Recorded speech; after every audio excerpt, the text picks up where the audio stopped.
The Dharma, incomparably profound and exquisite, is rarely met with even in hundreds of thousands of millions of kalpas. We now can see it, hear it, accept and hold it.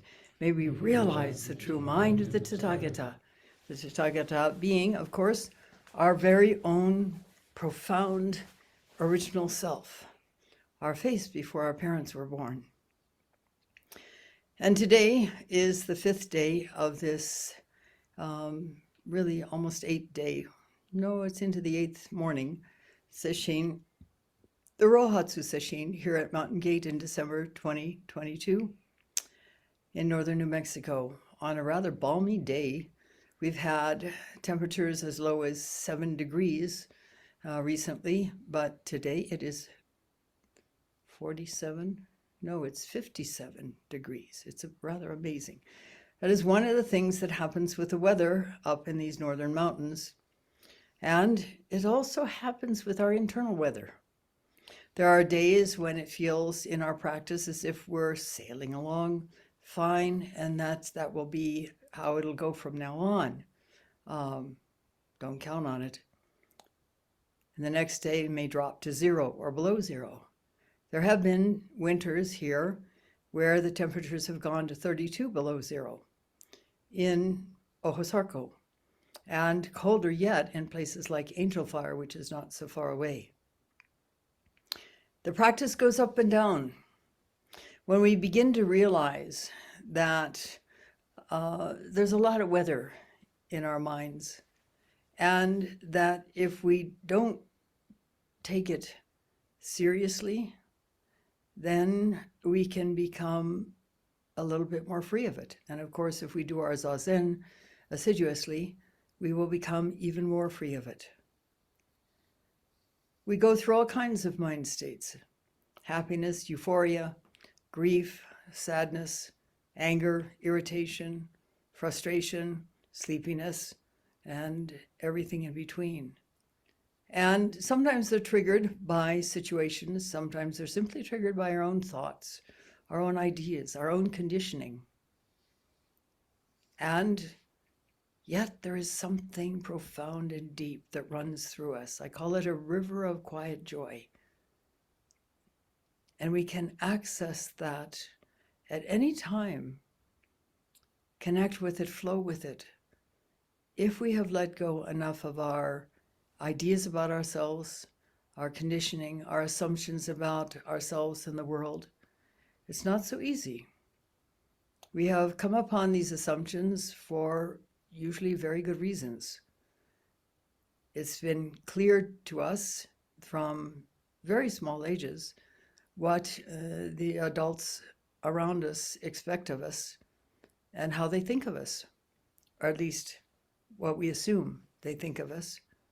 And so we develop a self-image that becomes a self-made prison and restricts our behavior, restricts our interactions with people, restricts our joy, enhances anger. And yet it's a mirage. And our Zen practice can free us from that mirage. But it takes a lot of work, and what it requires is opening to these various different places where we are caught in our ideas, in our assumptions, in our conditioning, in that self-image. The Susokan goes a long way to make a difference here, to freeing us. The Susokan is the extended out-breath, in which we simply breathe out normally, our awareness as if it were seated in our hara, or tanden, or our lower belly. And that allows us to do this practice relaxed. Otherwise, if we try to strive, we can end up with shoulders rising, tension developing, and difficulty sleeping, to mention only a few side effects. But practice done properly is relaxed, because we're not working with our bodies, we're working with our minds. We are opening to the perplexity of life, to the perplexity of who we really are. And many of us have come to Zen practice through a sense that there is something beyond what we ordinarily see, feel, hear, think. And that is a very accurate sense. We can open to it more fully. And we begin, as we do so, to realize that it can be very trusted. And eventually, if we go far enough, deeply enough, we can use thinking skills, as simply a tool, a skill, and live from that deep, quiet, inner, profoundly knowing, profoundly free, innermost place of ourselves. It is our true self, and we can realize it. And when we do, everything is considerably simpler. We are more brave. We are more at peace. We are able to mitigate intense and negative feelings rather quickly if we tune in, and that is part of the secret. Because as you extend the out breath, breathing out normally with your awareness as if it were coming from your belly, and then when we would ordinarily begin to breathe back in again, instead we breathe further out. And that has a magical effect. I've spoken of it in other teishos. I won't go into it here. But if we do it over and over and over again, opening to the sensations in our body, opening to the tightness or the sense of frustration or the sense of sleepiness or whatever it is, it doesn't matter, and it will change. Just allowing ourselves to receive, to offer radical acceptance to whatever the inner weather becomes. It is amazing how powerful this tool is. Hakuin spoke of it and felt that it was highly advisable to practice that practice. And it is the main practice here at Mountain Gate. And in fact, even if one is working on a koan, whether it's a breakthrough koan or a subsequent koan, that still is the main practice. And as an example of that, I went to live and train at Sogenji in Okayama, Japan under Mitra-roshi after I had completed 20 years of practice at the Rochester Zen Center. And this was intensive practice. I spent extended periods of time as a personal attendant and secretary to Roshi Kaplo in Mexico or in Santa Fe, both. And I did many sesshin. This is not an advertisement. This is just saying that I had done quite a bit of practice. I'd gone through the koan curriculum as taught in Rochester in those days, and I continued in the koan curriculum as done in the straight Rinzai sect in Japan, which is Sogenji. And I was working on Susokan. I would sit Susokan until it was time to ring the bell to go into Sanzen. And as I went up to sit at the bell, before, in anticipation of ringing it, I would bring to mind the koan I was working on, which of course was memorized and is essentially memorized, and there's a very real importance to that. And then I would sink back into the Susokan with that sense of the koan riding deep within me. Roshi would ring his handbell, I'd ring the student bell, I'd get up, go out of the kohojo where we waited for Sanzen, cross the bridge into the other building, and bow to the person coming out of Sanzen, go in and do my bows in Sanzen and present my response to the koan. It's always a demonstration. And that's how it worked. And it worked very, very well. It works for everyone because you don't have to consciously think the koan. And this is very, very important. It's the perplexity. It's the sense as you sort of reach in the dark. That is what allows the koan to become more clear to you, and the response clear as well, so that when you go into Sanzen, you can simply demonstrate it. It's important to really immerse yourself in whatever koan you're working on. The breakthrough koan is one that can take a long time. In fact, in the old days, and I'm talking about Joshu's time in Tang Dynasty China, people only worked on Mu. They worked on it their entire life. You can milk that koan deeply.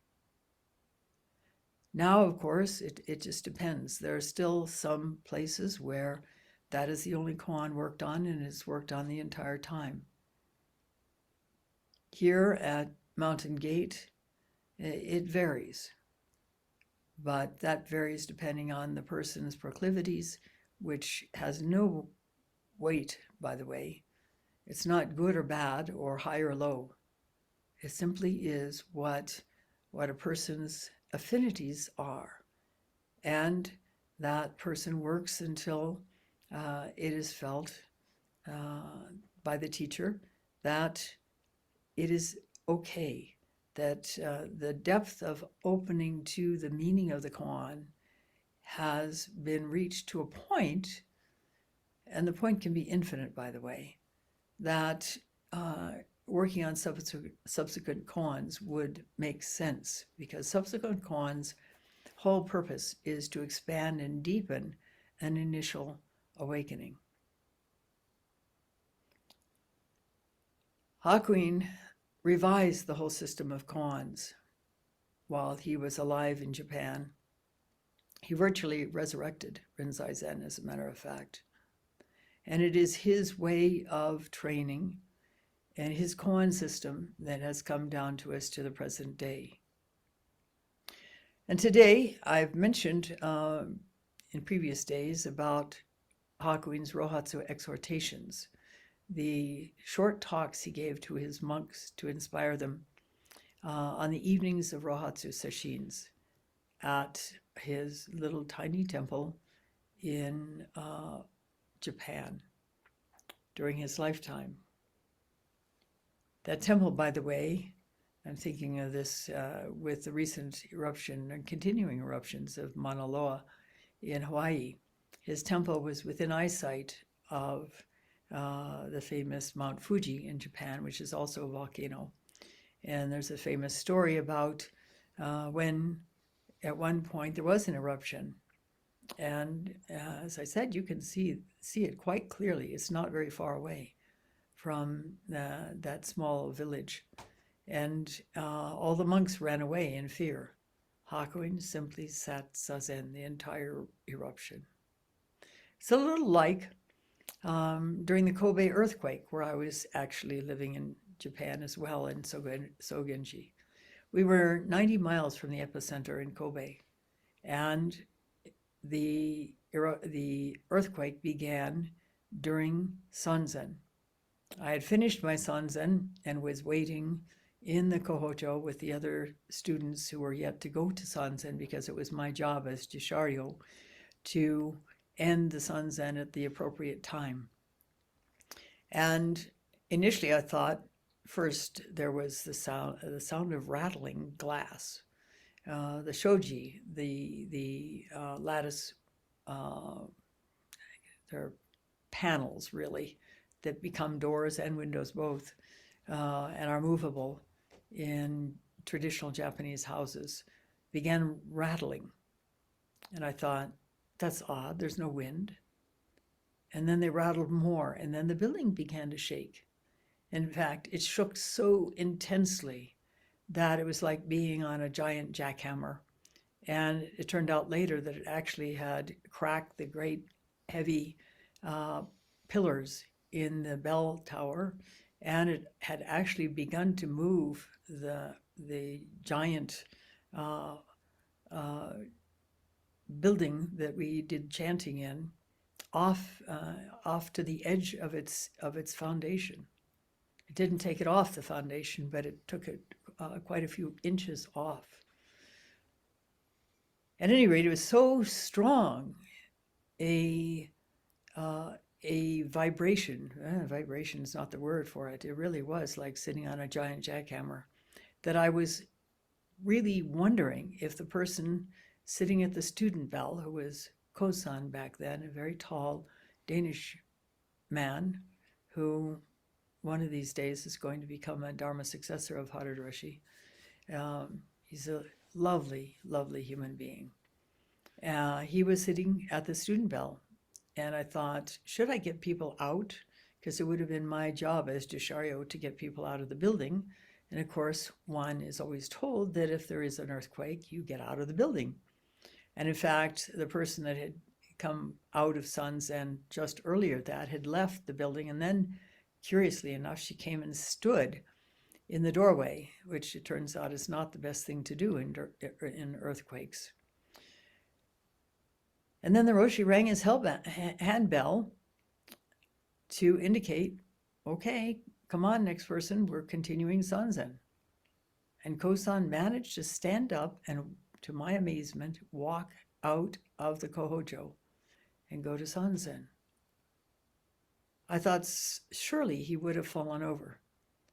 That was as strong as the intensity of that earthquake was, and it killed thousands of people, not that far away from us.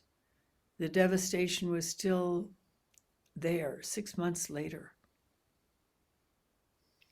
And we know this because not only the news, but immediately Mitra-roshi was on the telephone with the headquarter temple in Kyoto, and there were decisions made as to how to divvy up the services to help relieve the suffering. And we did many things. We gathered the neighbors to donate vegetables and prepare vegetables, and we washed and trimmed and cut the vegetables and got this enormous propane fire ring and huge pots, and drove them to Kobe to feed people who were homeless. 300 people. It was an ongoing, continuing exercise in learning what was most effective to help people. One time, the local police stations donated bicycles that had been found or stolen or lost, and donated. And we drove them to Kobe so people would have some means of transportation. The streets were still destroyed. There were whole buildings in streets. Some streets were split such that half the street was 2 feet above the other half of the street. You couldn't drive down it. We responded. This is what we do in Zen practice. We respond to what is needed in the moment. But I've digressed. Here, I'd like to share with you Hakuin's Rohatsu Exhortation for the 5th day, thanks to Shannon, who has retyped it in large print so I can read it a little bit more easily. The 5th night, the master said, intensive training sessions known as sesshin continue for periods of 80, 90, and 120 days. Since the goal of all of those who take part in these is to clarify the great matter. To clarify the great matter. Who are we? What is life about? This sense that there is something more just beyond the veil. Can I reach it? It's so important to unlock it, to comprehend it, to become it once more, although in reality, we've never lost it. Since the goal of all those who take part is to clarify the great matter, while the sesshin is in progress, No one leaves the temple gates, and no one speaks unnecessarily. Practice is carried out with a spirit of dauntless, indomitable courage. Necessarily so. It's not always dauntless, indomitable courage, but there are times when it becomes so. When part of ourselves that does not want to become free, and believe me, there is a part of ourselves that does not want to become free, as it seems too frightening. That part of us fights the other part of us that really wants to become free, that yearns to become free, that yearns to return to our true home. In recent years, there was a man in a village near me who carved a stone image of Fudo, the immovable. He enshrined it beside a waterfall in the mountains of Yoshiwara. One day, as he was watching the water tumbling down the cliffside, his gaze fixed on the bubbles that formed in the pool at the foot of the falls. Some moved over the water for a foot or so before disappearing, some for 2 or 3 feet, and some continued floating 2 or 3 yards. Watching their progress, the man's past karma enabled him to perceive the impermanence of worldly existence. How much time do we have?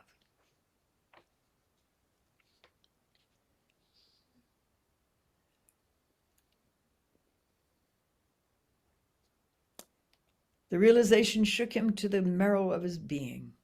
He now found it impossible to find peace within himself. Hakuin has told me the story many times, and there's many different variations of it. We actually know the name of the man who it was in the village.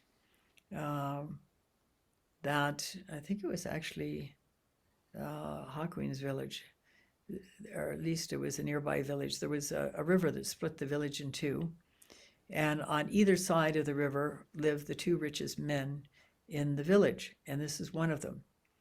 And the village elders had gone to him and asked him if he wouldn't support the carving of that statue of Fudo Myo, and he had agreed. And so when it was finished and they had a celebration to enshrine it, he was placed in the seat of honor next to the statue, next to the waterfall that it was enshrined next to. And that is when he had this, suddenly had this sense of time going by swiftly, and that he didn't know how much time he himself would have left. One assumes that being as wealthy as he was at least middle-aged and probably a little bit older than that. And it just created such anxiety in him that he could no longer enjoy the picnic. And so he left. And here's how Hakuin continues in this version of it. He chanced to hear a man recite a passage from the Dharma words of priest Takasui. Courageous beings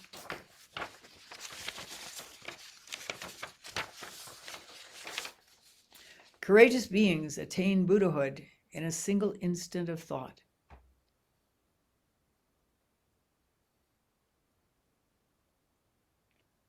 Lax and indolent beings take 3 long kalpas to attain nirvana. A kalpa, of course, is an infinitely long period of time.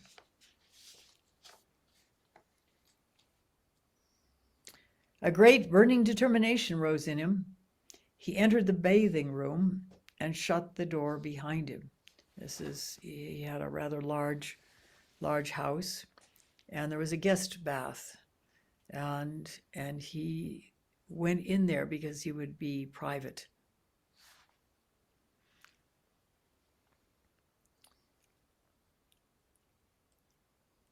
Sitting down, he straightened his spine, clenched his fists, opened his eyes wide, and began doing zazen with great determination.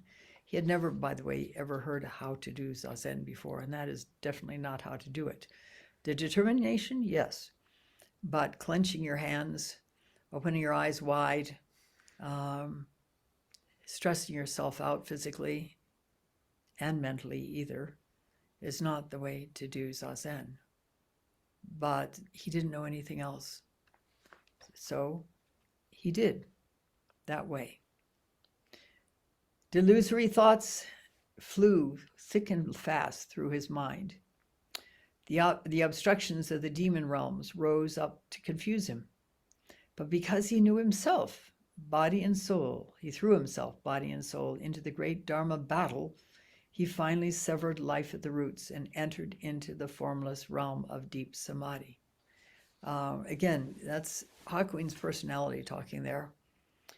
This is not necessarily an effective way to go about it, although we could give ourselves a kensho, and Hakuin himself did that by doing it exactly that way. He talked about his fingernails digging into his palms and his teeth clenched and his tongue up on his palate, striving. And of course, he made himself quite sick. In fact, he made himself so sick, nervous exhaustion, that he actually was given up by the doctors. They said, "We have no cure for you. You're going to die early, if not very soon, and there's nothing we can do about it." So that's when Hakuin came up with this way of bringing his energy down. In other words, relaxing his body, which is essential for practice. He claimed to have met a mountain hermit who famously lived 300 years before. And of course, the way Hakuin got around that one was that he said that he met the man who was already older than 300 years.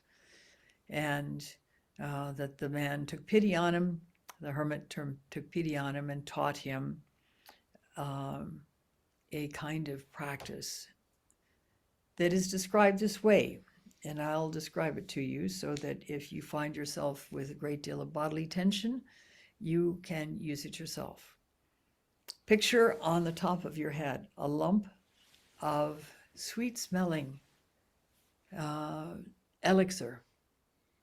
And as you focus on the sense of that marvelous substance on top of your head, it begins to melt.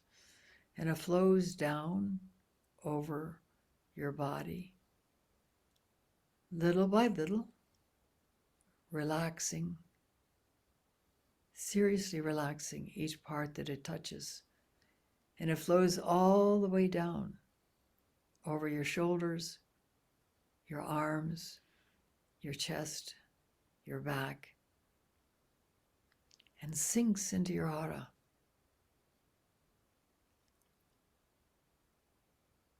And there it relieves your suffering. Doing that over and over again actually cured Hakuin of his nervous illness.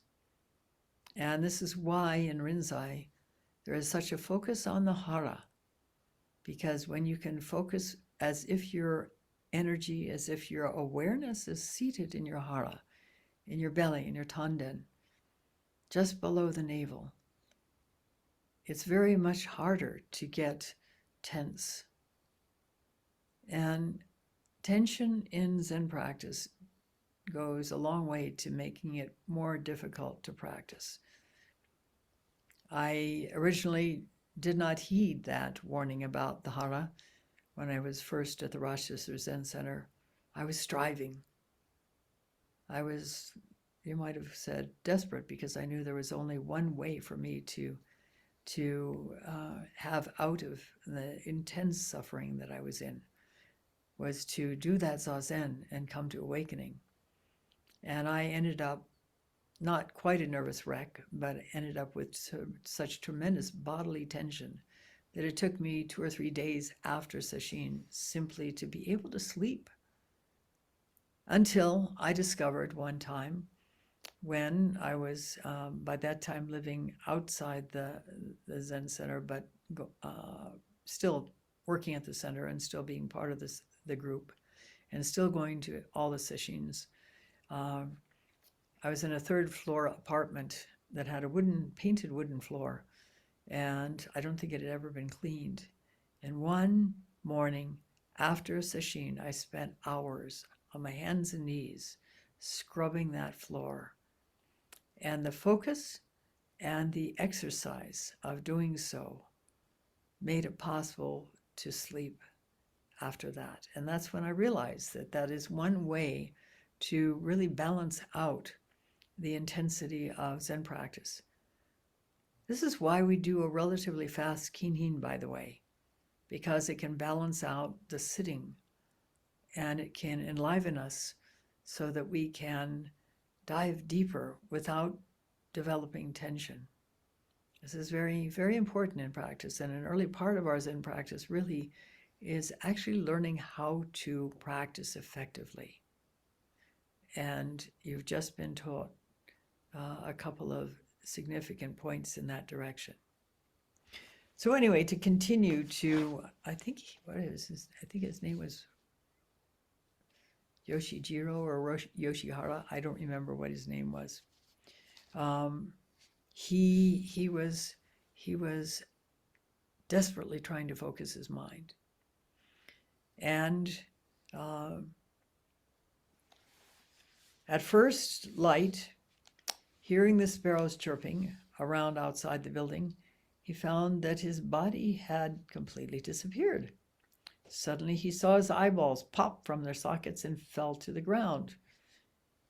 He felt the pain of his fingernails gouging into the palms of his hands and realized his eyes were actually back in their proper place. This is a major makyo. He rose from his cushion and began to walk about. He continued to practice in the same manner for 3 nights. On the 3rd night, when daybreak came and he got up to wash his face, he noticed that the trees in the garden were now somehow totally different.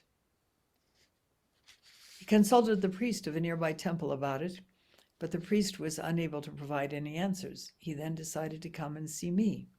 He set out for Shoinji, which was Hakuin's temple, and still exists, by the way. You can go there. He set out for Shoinji in a palanquin, which was the way wealthy people traveled back then. Upon reaching the high pass at Sata, the splendid prospect of the ocean at Kaura came into view far below.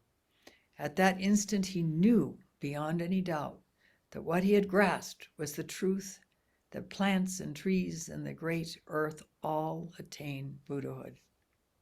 Proceeding to my temple, he passed through the fires of my forge and subsequently penetrated a number of koans.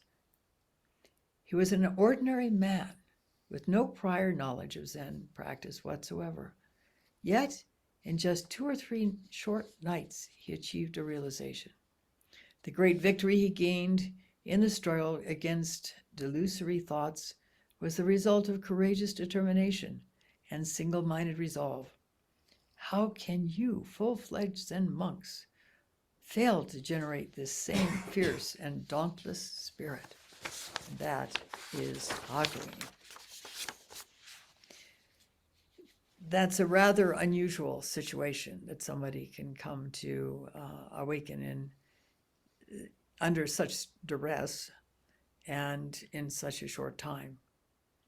And I have to say something about that, because it's not a problem if it takes us a while.